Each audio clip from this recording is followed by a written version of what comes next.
Hello, and welcome to Tech Vision 2020.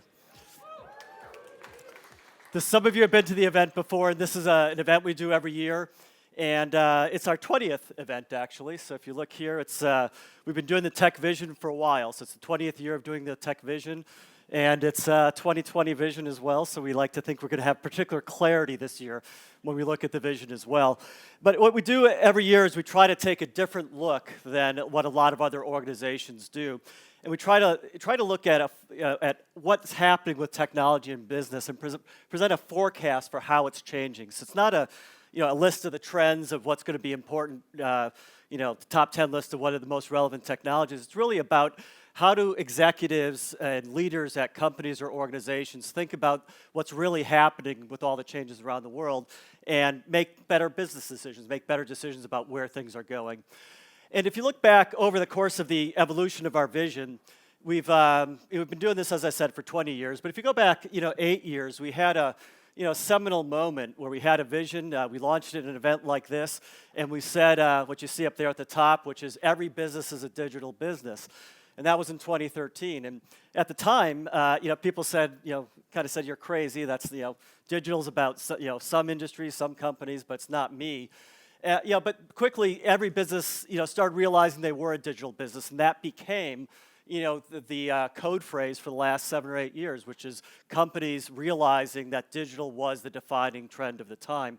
And we marched on and talked about the technology of business through some of our other visions over the years there. And one thing we did in 2014 that I'll come back to is in 2014 we talked about this idea that from digitally disrupted to digital disruptor, from disrupted to disruptor, we made the prediction that many and most of the winners in the digital world would be traditional organizations, not the digital natives. Digital natives would certainly play a role, but we made a prediction that traditional enterprises, traditional companies would be big movers and shakers in digital, and we're going to talk a little bit more about that this year, and that's a lot of what we've seen happen over the last 7 or 8 years as well.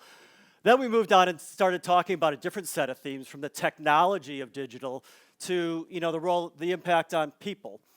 People first. We started talking about the human impact of technology and spent a few years of our vision talking about that. And that was really important. Then we started talking about the organizational impact as well, what this really meant to organizations. And that led to last year. Anybody here that was here last year? Yeah, a number of people were here last year. So the last year's vision was the post-digital era is upon us. And people said, well, what are you talking about, post-digital? What does that mean? And what we meant by post-digital is that in a world where digital is everywhere, doing digital wasn't enough to compete and differentiate. And that's what we mean by post-digital. Digital still is important. Digital is everywhere. But when digital is everywhere, you need to think differently and compete differently. And that's what we meant by the post-digital environment. So that leads to the question of what's next. And we'll get there in a minute. But before I get to what's next, just two points I'd like to make. One is, how many of you like technology? We're in San Francisco in Salesforce Towers, so it might be a correlation. But people love technology. It's human nature. We really love technology. We like tech. We are attracted to it. We like to use it, not just phones and things, but for the history of humanity, we've loved technology. The second point I'd like to make is about exponential technology and what's happening. You've heard many people say it, exponentially increasing curves, continuous innovation. But rather than talking about it, the last several years I've talked about exponential technology. Let me show you exponential technology. This is a risky part of the presentation, by the way. But this is exponential technology. This is an autonomous drone. Okay, well, let it go longer. Mike killed it, but sensor driven, it's going to go right over to Elise or Sean. One of them will catch it. There you go. Anyway, that's exponential technology. So why is that exponential technology? This is a quadcopter drone that has synchronous quadcopter technology coordinating the 4 propellers. It's got a 20-minute battery life. It weighs less than the pen in your pocket. It's a little over an ounce. And it's got a 20-minute battery life. It's got a height sensor, so it senses height. It's got directional sensors all around it, so you can, with hand gestures and sensing the room, it'll just float around the room and you can direct it wherever you want to. It costs $20 landed cost anywhere in the US Made in where, if you look at the back? Shenzhen. You used to think of Shenzhen as, the place, China is the place where you manufacture cheap things. $20 for this. 5 years ago, if you asked the engineers at a company and gave them that design spec, they would have said, you're insane. That's not possible. And that's exponential technology personified, that you can get this type of technology operating autonomously, for that price with those kind of characteristics. And that's what, when we talk about the changes in technology and why the vision's important, it's that kind of impact of technology and needing to think differently about what might happen to your business. And then you see other examples in here as well. I won't talk about all these, but this is the famous experiment up here.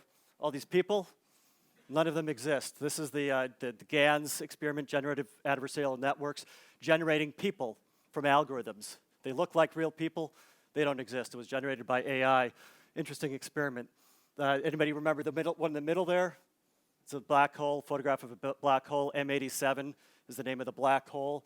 5 petabytes of data collected from all sorts of sources to create a real video of what a black hole looks like. Amazing innovation.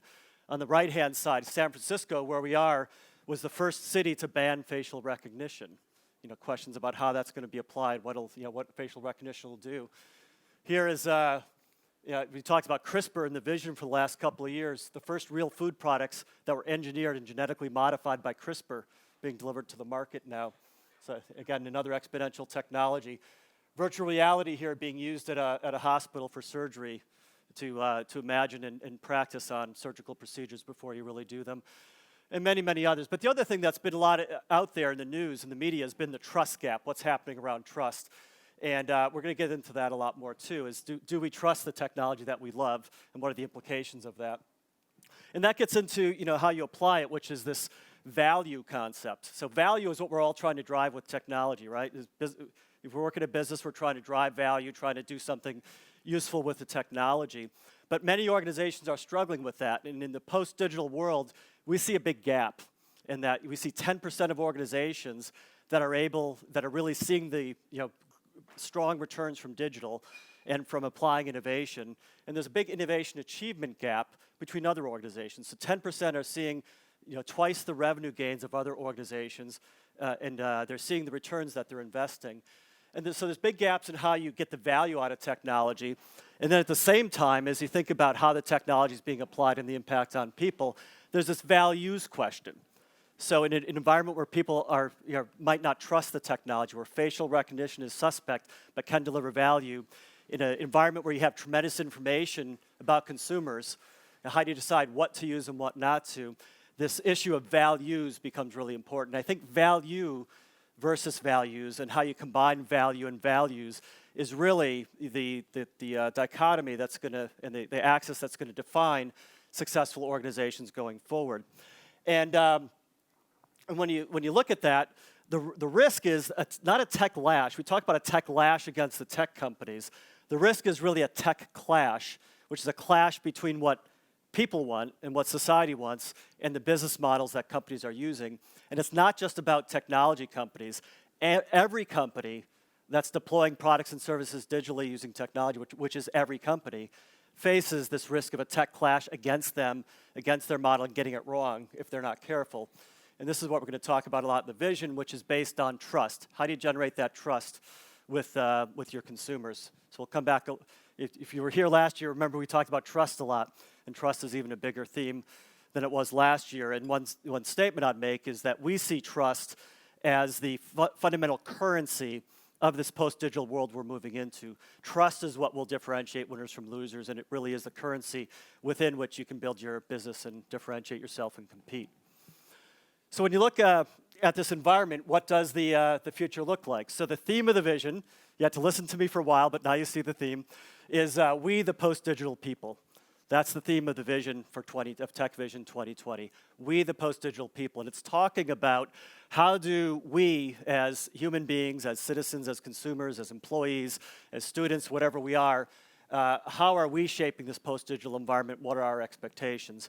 And then it's about this idea of can your business, can your enterprise survive this tech clash? Do you understand this axis between value and values? And can you survive the tech clash that's coming? And my answer is yes, you can, but it requires a roadmap and a different way of operating that we lay out in the vision. So there's 5 trends we talk about. We're not going to go through them in detail. I'll go through them pretty quickly. These are the 5, but let me just give you a real quick headline on each one. The first one is called the I in experience, and it talks about choosing your own adventure. And the point we're making is that experience is the differentiator with your consumers, the way you create the experiences for your customers. And this is about putting the individualized nature in the experience where people can choose and people have control over their destiny. You see, and what we're talking about is also a future where companies compete based on experience. Think about a week last year, in April of last year, Marriott, the hotel company, launched a room-sharing business. The same week, Airbnb launched a hoteling interface and a hoteling application, both because they're competing for the experience and broader experience and value that they can provide for the customer. And that's what we're talking about with the experience. But to create an experience, you need data. And to get the data, you need trust. And that's why you get this virtuous circle of experience, data, and trust being a differentiator for companies that do this. If you read the headlines of McDonald's and what they're doing with their new AI-powered and data-powered process that they're implementing from their drive-thrus through their restaurants, through their food preparation process, it's about this, creating a different experience for the consumers, personalized to the eye, to the individual, using data, information, and greater trust with people. The second trend is AI and me. And this is something we've been talking about for a few years, which is how does AI enable people to do new things? We talked about human plus machine and the human plus in last year's vision. This is taking that to the next level, saying that the way you augment and empower your people is a differentiator going forward. The third trend is the dilemma of smart things. This is talking about Internet of Things, which is a term I never liked a whole lot because it wasn't really an internet and they weren't really dumb things. So the only word I liked was of. And so we called it the dilemma of smart things, which is about in a world with where we'll have 75 billion connected devices that all need to adapt and change continuously as companies deploy new devices, new products and services. How do you live in a world where those devices are going to be forever beta and deal with the beta burden of needing new product management processes, new development processes, new commercial models as a service models and such to compete in this world of smart things? Then the next one gets into a little bit further out even, which is robots in the wild. Not robots gone wild, like my drone, but robots in the wild, which is a world where we increasingly have robots in the wild, in the real world. And as more enterprises deploy this technology, whether it be autonomous vehicles, autonomous service operations in different ways, drones, medical technologies that are interfacing with patients, how do we react and deal with both the opportunity and the risks of these new environments? And then the final one is innovation DNA, the final trend, which is talking about the fact that this innovation is continuing. It's continuing to be exponential. And the only thing you can be sure of is that you're going to continue to have more change. So the organizations that can really create an innovation engine and what we call in our company an innovation architecture to allow for that continuous innovation, those are the companies that are going to be successful. So creating the engine for continuous innovation is really critical. So if you add those 5 trends up, that was a quick flyby. We have hours of videos and hundreds of pages of stuff that we can send you, and we'll talk about this a little bit more through the program tonight. But these are the 5, and really, if you think about it, the I in experience is about your customer. How do you deal with the customer differently in the new environment? AI and me is about your workforce, how you're empowering your workforce differently. The dilemma of smart things and robots in the wild are about the new products and services you're delivering in a new way. And innovation DNA is about your new organization, your new culture. So taken together, these are really the roadmap for how to operate in this new world where you have we, the post-digital people. And I'd say one more thing, though, about this, which is, we said again, I said in 2013, we said every company is a digital company. And I think we got that a little bit wrong as I look back on where we've gotten to today. So I think what I'd say is every company is really a technology company because every company is really deploying technology in the same way the digital native technology companies are.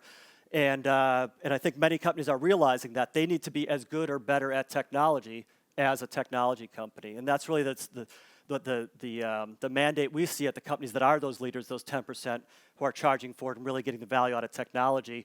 And we're seeing another thing in those companies that are really ahead, which is the CEO and the C-suite are really becoming technology executives. It's not just the CIO in isolation or the CDO or a single executive making these decisions. It's a technology-enabled, technology-literate, technology-driving organization in many cases that's setting the agenda. And we believe that this idea, going forward of companies really competing as technology companies is really the hallmark that we'll continue to see in this post-digital era.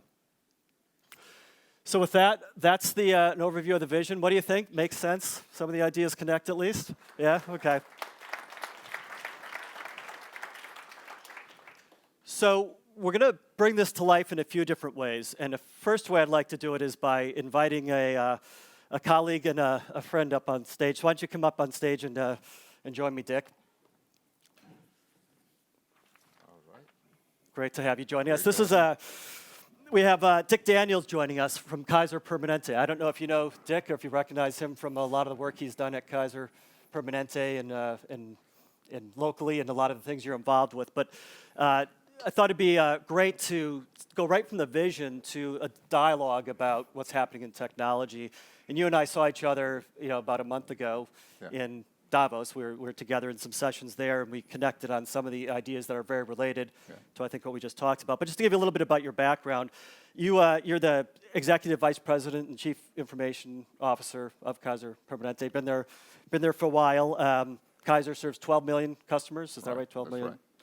Customers, 2/3 of whom are here in California. Probably some in the room here are the Kaiser Permanente customers. And Dick's a real leader in the industry, recognized in many ways, part of the Business Transformation 150, recognizing the work you've done in your organization around digital transformation, many other accolades involved in the Digital Stewards program at the World Economic Forum, where we saw each other recently.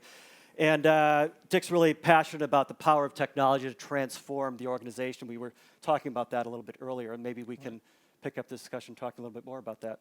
Sound okay? Yes, sound great. Okay. And thanks for inviting me. Yeah, no, it's I thought if you think about the implications of what's happening. You, as I said earlier, you were awarded the Business Transformation 150 award for the transformation work you've done. You heard a little bit about our vision here. You've also been CIO Hall of Fame, Computer World recognition for the amazing innovation in the organization that you're driving. When you step back and look at the landscape that I just talked about, which is the last 7 or 8 years of what's happened, how it's impacted your organization, what you're doing, what's your perspective on the state of digital transformation and where we are with this and where you're at with Kaiser Permanente? Okay, first of all, thanks for inviting me. And for those of you who are not Kaiser Permanente members, we got a sign-up sheet. No, I was kidding. So, first of all, it's moving fast. Over the last 7 or 8 years, things are moving very, very fast. 7 or 8 years ago, we didn't have a mobile app. It was primarily web. It was how people interacted with us. And it started out basically about marketing. But now, people want to interact with us over digital channels via mobile.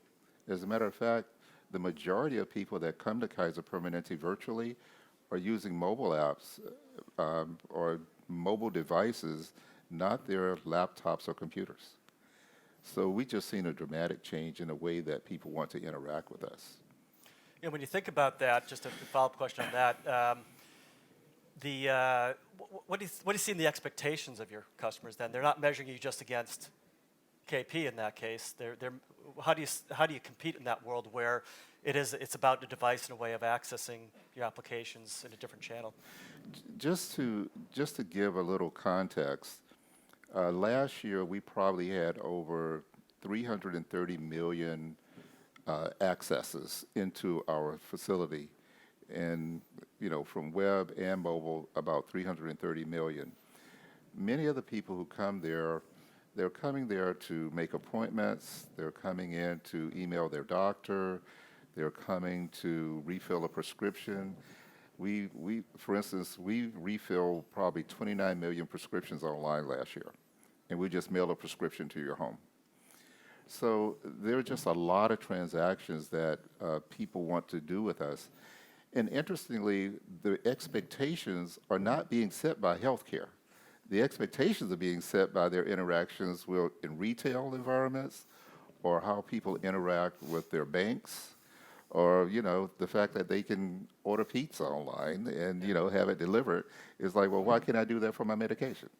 So I think the expectations are being set by experiences that people have in other industries. Yeah, and I agree. And I was saying earlier, one of the most common things I hear now when I go to talk to companies is, don't tell me what's happening in my industry. Tell me how, the best practice and best way of customer experience, whatever it might be, from any industry. I think That's right. that's the view. Now, we talked about trust in the vision, and the theme when we were talking at Davos was stakeholders for a cohesive and sustainable world. Trust was a big part of the message, and the point of values was really big. Was a really big theme, and clearly in the mission of Kaiser, it's a very grounded, principled company. Trust really matters. How do you see trust in this issue of values in the way you think about your mission and what you do at Kaiser? So one of the things, Paul, that I picked up on during the meeting at Davos, there was a lot of conversations about companies obviously wanting to be successful financially, but there was also a lot of talk about companies being socially responsible, in addition to, I'm going to say, making money. And Kaiser Permanente is part of our mission. Our mission is to provide high-quality health care services to our members and the communities that we serve in. So we feel a responsibility to the communities in which we operate. And that means that we're doing a lot to, like, for instance, we have committed to become carbon neutral at Kaiser Permanente by the end of this year.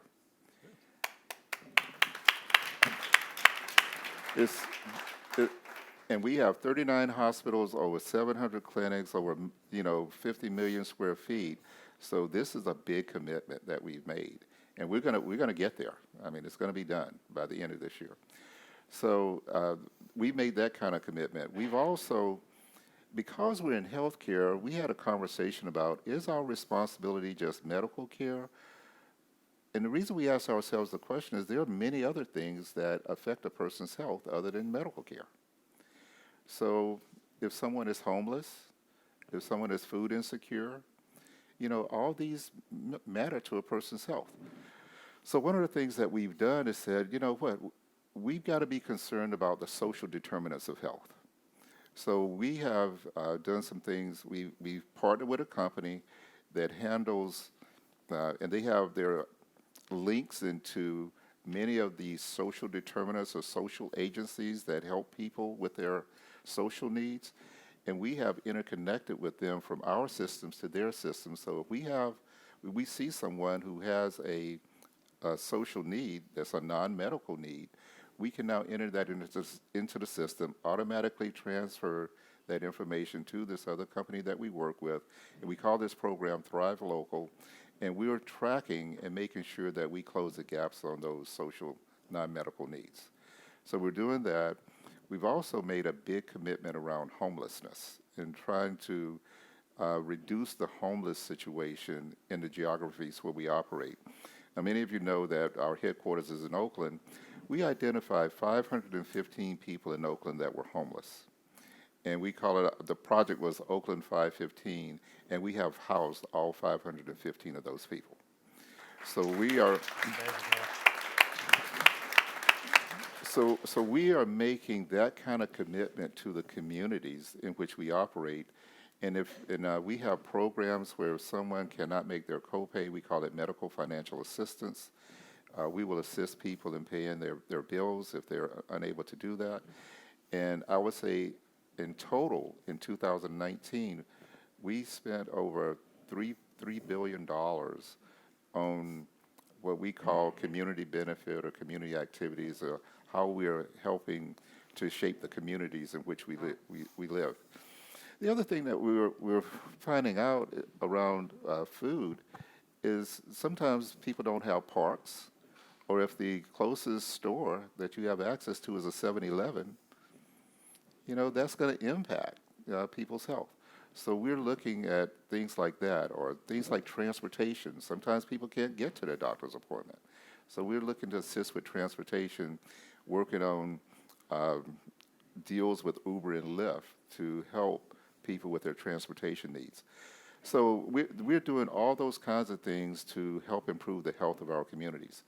Now, on this matter about trust, I just want to say something about this from a technology perspective. One of the things that we're really serious about is making sure that we protect both the security and the privacy of the information that we've been entrusted with. We have medical information on all of our members and patients, and it's really important for us to make sure that we're doing everything possible to make sure that information is secure and that it's private. And we don't do anything with that information that might compromise the trust that we've been given by having that information. It's a big deal for us. Yeah, I think that's critical. That's really the foundation of trust is can you protect the personal assets and information of the consumers you serve. But that next level up, the experience, so we talked about the I and experience, that experience, the way you're looking at serving the needs of people broadly and the values around doing that was really powerful. And I think that's a good illustration of how you really broadly attack that experience.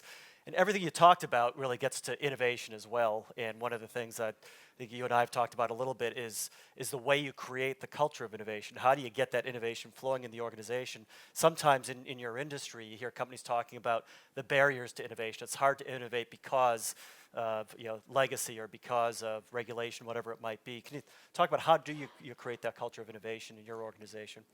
So I want to start with me personally. I've been in the technology field for my entire career, which has been a long career. And I shouldn't do this, but I'll just put it in context. I wrote my first programs in 1971, so it's been a long time. But one of the things that I love about the profession is the technology is always changing. There's always new stuff to deal with. And it's just been a fun. And so I personally love the new stuff. And because I like the new stuff, I try to make sure that the people in my organization get a chance to work with the new stuff. And by using newer technologies, it keeps people interested. We keep learning. It also, with the newer technologies, it's an opportunity to meet the business needs or the clinical needs in our organizations with newer technologies. I mean, so some of the things that you were talking about with machine learning and AI, we're going to combine that with a lot of the medical information we have, and we're going to have some new insights and new discoveries as a result of doing that. So I think I have a personal interest, and I'm trying to make sure that I make Kaiser Permanente a destination that people want to come to, because they will get to use new technologies. They can apply it in ways to help people live better lives, and it becomes a magnet. In addition to that, we have certain innovation centers that we built, because in many cases, what we wish to do before we go put something new in production, we need to put it in an environment so we can test it out. And we want to test it to make sure it really works the way that the manufacturer said it's going to work. We need to be sure about that before we go put it in production. So we have innovation centers where we test things and try things. And it's not just my department, it's a combination of the IT department.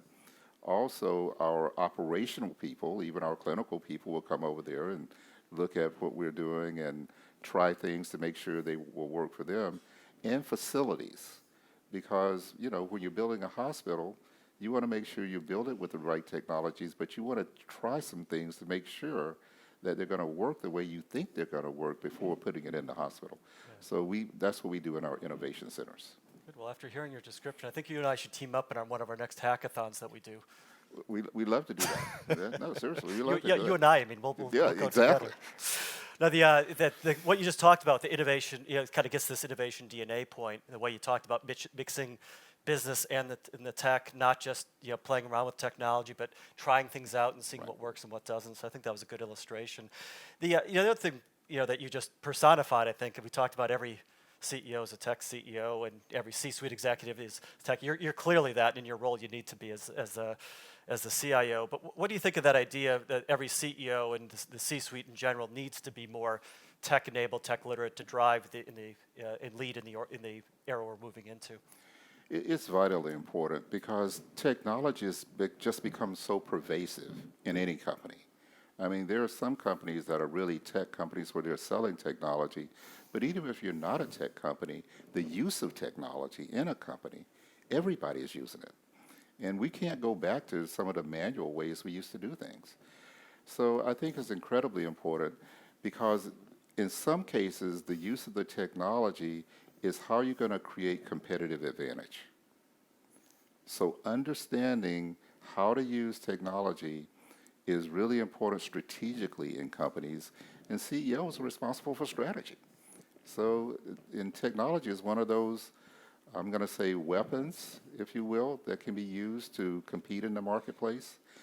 And the way I think about it is probably three ways.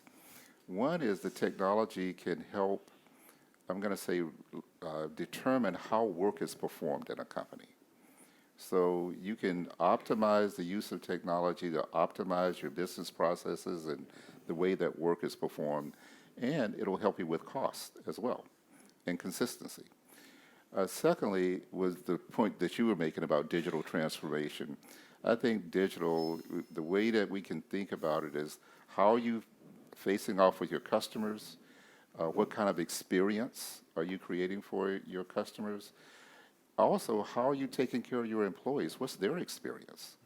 And are we using technology effectively to create a great experience for the employees? Because people want to work in a place where, it's easy to get the work done. And, there are smart ways of doing it. And then thirdly, there are some problems where you want to do something really transformational. And when you're talking about doing some really transformational things, typically, technology is going to be involved in some shape or form. So I think CEOs understanding something about strategic use of technology is incredibly important. That's a great point.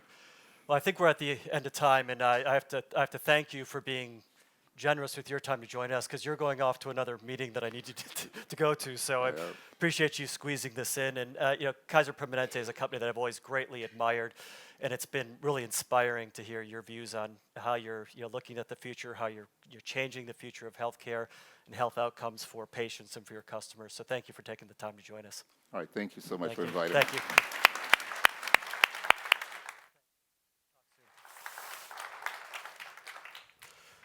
Okay, I thought that was a great conversation with Dick to get some insight into how really important company is thinking about technology in the future. What I'd like to do now is invite one of my friends to come up and join me on stage, Raman Chaudhry.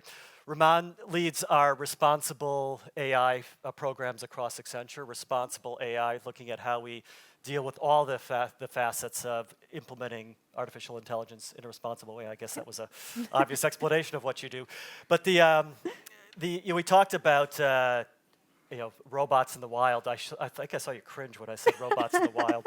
And AI and me. Maybe you just share with the group a little bit the way we're thinking about responsible AI and some of the work you're doing now to shape how we apply these technologies. Sure, and thanks for having me again. I feel like we do this bit every year, and it's super fun. This is our one chance to talk every year. We couldn't find another opportunity.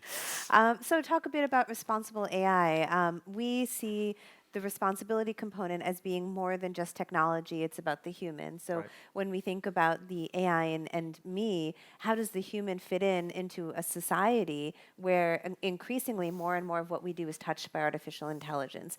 And importantly, we talk a lot about the terms transparency and explainability. But what we push for with our practice of responsible AI at Accenture is moving from transparency to agency, having people have ownership and actions that they can take, and moving from explainability to understanding. So not just telling people what's happening, but making sure that from a consumer perspective, a user perspective, they're really understanding what's going on. And how do that's everybody talks about those things. And I think you and I have talked about this before. There's a lot of talk about those kind of concepts. How do you make sure we really, that we and that companies using AI really do those things? Maybe talk about some of the approaches, some of the tools and things that you've been working Yeah, on. so the thing I'm the most proud of that we've built over the last year is something called the algorithmic assessment. So you may have heard of the fairness tool. It made a really big splash when we first launched it. We actually created the first enterprise level bias detection tool, which now I think just everybody has one of those. But we actually realized that the technology alone is not enough, and we needed to evolve what we've offered to actually include input from key stakeholders. So the algorithmic assessment has user interviews and stakeholder interviews that map directly to the kinds of transparency, bias detection, and explainability algorithms that have become very popular in a lot of tools that are out there today. So in order to understand the context of what we're doing when we try to approach bias in an algorithm, make it more explainable and transparent, we need to talk to the people involved in making it and the people who will be impacted by it first. Okay. Do you think if you look across the industry, we've been talking about this for a few years now, do you think we're making progress? You're involved also in partnership on AI, a lot of the organizations that are out there looking at these issues. What's the trend line as you see it? Oh, I mean, there's a massive conversation now about organizational enablement. So actually at FatStar, which is now renamed FACT, the biggest industry conference on ethics and AI, we actually presented some work we did where we interviewed 25 people within different organizations whose jobs are similar to mine, that they have to deliver and create responsible ethical AI. And we really tried to understand what are the organizational motivators that help them be successful at their jobs, and how companies can then catalyze these motivators to move this from just a few people delivering this to everybody at the organization thinking about this. You mentioned the word ethics. I'm going to ask you this because at the meeting Dick and I were at, we got in a debate about ethics on these issues. And can you build ethics into AI? Because are ethics objective or subjective? Right. What's your take on that? I think all of this stuff is context dependent. So I guess my short answer to can you build ethics into AI? No, because you need human beings to help you understand and define what ethical is in this circumstance. Yeah, I think that's exactly right, and that's why the human side of it becomes important in organizations understanding, the principles they're setting in place. That's fantastic. So why don't you sit down and Thank you. We'll come back to you in a minute because there may be questions for you. So thanks, Ramon. Round of applause for Ramon. And then Michael. So I'm going to invite Michael Biltz to join me. So some of you may know Michael. Michael is the real brains behind the Tech Vision for the last many, many years. He runs our team, which we'll recognize in a little bit, who develops the vision. And they're already thinking about next year's vision. If you think that we just spend a week and come up with this stuff, it's that there's a lot more work that goes into it, a lot of testing that we do. We have an advisory committee, lots of research, et cetera.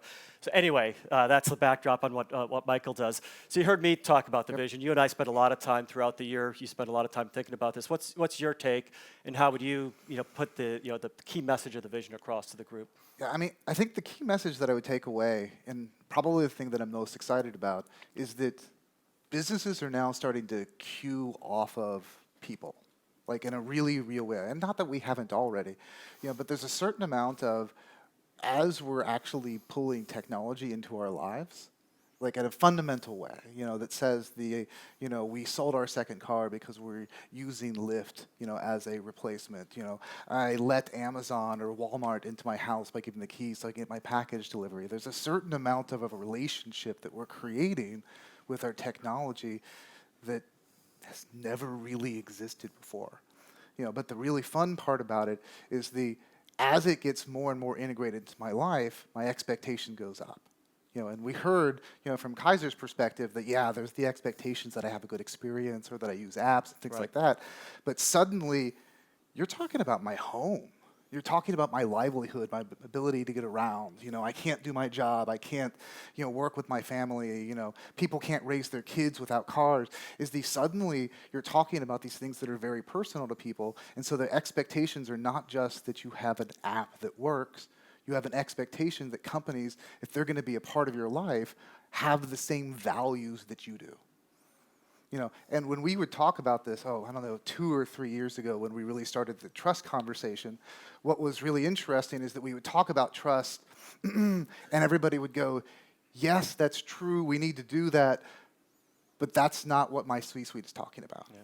And I think this is the first year both because of all the bad press, because of all of the things we see where people are struggling with technology and people are struggling with companies and how they're using technologies, that when you talk to the C-suite now, yes, they talk about value, but suddenly they're also talking about the values that they project. And that is a marked shift. Yeah. And I think that's really what we're most excited about. It's a big shift. You and I were talking recently. We're talking about well, I'll ask it as a question. The question is the impact that technology is having on us. And, I was making a comment that are our phones an accessory, or are we the accessory to our phones? When you look at the way the information is being used. But talk about your view on how technology is changing the way we behave too. Well, I mean, I think that it's changing the way we behave because we're actually starting to wrap our lives around it. I mean, think about it. As my wife works for Gilead, and she's sitting over there, so I'm going to embarrass her. But the moment that you have access to new data to analyze, you start doing your job differently. And whether that's the reports that you're pushing out, whether that's, whether you can ask a hard question and actually get an answer, whether you have insight to how your money's being spent, and these types of things, they're not one-offs anymore. We're seeing that happen consistently throughout our lives, and sometimes it's as simple as, here's a new app that I'm using, and you get excited because now you're buying things online, or you're having a AI, balance your financial accounts. But the thing is the moment that we start doing it, we start assuming, well, that's now the standard, and I'm going to shift my life around it. And we realize the power that companies suddenly have into shaping the quality of my life, the quality of my health, the quality of how I actually get things done. And it's really profound when you think about it, especially when you realize that, what was the last stats I saw? Right now, we now are at 4.5 billion people on the planet that are connected and plugged into technology. Yeah. And more than that, the average person spends 6.4 hours a day. And if you pull sleep out, what that means is that they're almost spending half of their day actively interacting with technology. I think for this group, that might be a low estimate. Right. Okay, why don't we take some questions from the audience? So, and you can ask Michael or I, Ramon. We have the rest of the team here. So, any questions that you all have? Questions, comments? We have microphones, so we'll pass the microphone around. If you just raise your hand if you have a question. If not, we can't have explained it that well. If not, I'm just going to keep talking. That kind of response. Oriana? Hey, Ramon, this question's for you. So it's been widely talked about in the media that due to the lack of diversity in artificial intelligence for programmers, right, that there's inherent biases in algorithms. Is Accenture making any strides in opening up pipelines for diverse candidates to bring them into artificial intelligence? I'd love to hear about what your programmatic opportunities look like to ensure that diverse candidates have pathways into artificial intelligence to help mitigate those types of, inherent biases. Yeah, great question. I think Paul can partially answer this as well. So we're really happy to work with Girls Who Code, and Paul has always been a really strong supporter, helping get more girls into programming at an early age. I also sit on the board for AI for All, which was a coding summer camp meant for girls in high school, right before college, in order to encourage them to be more excited and enthusiastic about artificial intelligence. And overall, Accenture as a company has just so many amazing women in high leadership positions, from our new CEO Julie to Ellen, and just the visibility of these women in these positions is very empowering for all young girls. Also, when we think about diversity, there are many ways to define it, not just by gender. And we also have a dedication to diversity and inclusion at the organization that we work on. Pride is very celebrated at this organization, at this company, and I mean, at least my experience has been Accenture's really dedicated to expanding the kinds of roles and jobs. So not just to say artificial intelligence is only made for programmers, right? Like, I, by background, am a social scientist. My PhD's in political science. And here I am at Accenture talking to you about AI. So when we talk about diversity, it is, it's in terms of both, demographics, but also what you have studied, what you understand, and what your life experience has been.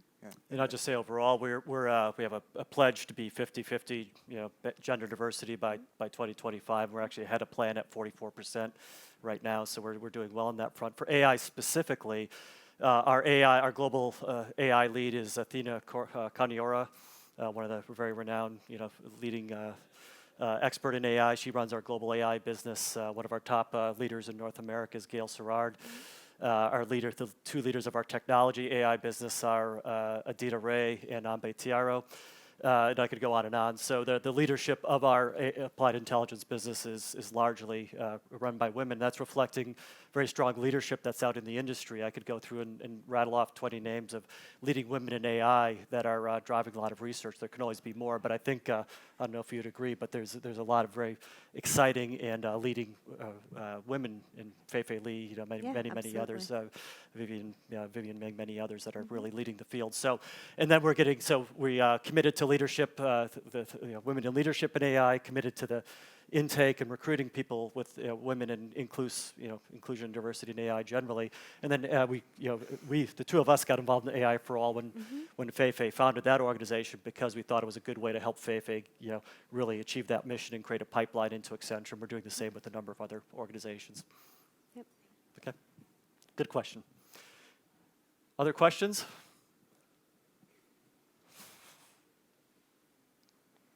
So on the number of themes you mentioned, where do you see privacy fitting into those? And is that a hot topic that your clients are looking at? Yes. You want to start? Yeah. Yes. Next question. Yes, and yes. No, I mean, one of the really interesting things that we're noticing, and this is probably one layer deep when you talk about, is that you can't mention any of these topics and privacy and data not come up. Like, it's honestly impossible to do.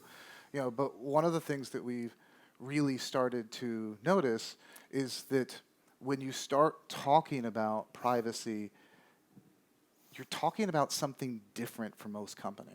And I think this was kind of a revelation for this year, is most people are putting out applications based off the assumptions that they had 5 years ago, 10 years ago, or 15 years ago about how they were supposed to run their business. But suddenly now I have a mobile application, or suddenly I'm connected to 50 different partners who are all going to be sharing data in order to create some sort of experience. And the problem is that what's happening right now is it's not companies saying that I don't care about privacy, because I don't think you'd realistically find anybody who would stand up and say I don't care about it. What you're finding is what we're asking companies to do is fundamentally change their models about how they manage data. Who owns data? What are the interactions to it? And so it's a harder question than just saying, I'm creating an app and I'm going to do this. Rather, it's a conversation where you suddenly have to pull somebody back that tell a CIO is what does it mean if your company is going to fundamentally protect data when you're Apple and you have healthcare data that people are pushing through an application? And that's a very different question. And so it's why we see some companies, and I'll use Apple as a good example of somebody who's really taken a stake and claim in privacy as a piece of what they're doing, is that they've started to change their models for how they do it. They're using things like differential privacy that says on your phone, they send out data that, yes, can be analyzed, but it's already obfuscated with a bunch of white noise, so they don't actually know what the data is that you're using. You see things like their healthcare app, where they've basically said that the default for the application is that no data is stored on the server. And it's those types of fundamental things that seem easy enough, but now you're talking about how you design and build all of your applications being fundamentally different. Yeah. And that's this new step we're going to, and privacy is just going to be the first step. Yeah, and I had 2 points. One is the current privacy regulation that we have, particularly in the U.S. and a lot of other jurisdictions, just simply isn't sufficient in our view. Yep. And we've been very vocal on stating what we believe, Accenture as an organization believes is we need to move to in terms of better, consistent federal level privacy regulation for the U.S. and in other markets as well. So so that we need to get better overall at the privacy regulation. We need more of that. We don't often call for regulation as a company, but we believe in privacy area, we need more. And the other thing I'd say is we need to more actively debate the question of who's, as Michael just started describing, of who gets to decide. And I think that'll vary by industry, it'll vary by type of application, but models, we're working with Tim Berners-Lee, who's got his new open source foundation, Solid, which is in his company called Inrupt, which is looking at turning the model of data ownership upside down and giving consumers control of pods of data that they allow access to as a new foundation for how you manage information. Now that might not be right for every application, it might not be the generalized solution, but questions like that of do consumers directly own and literally at the element level control the data access, I think is a debate we're going to need to have over the next few years.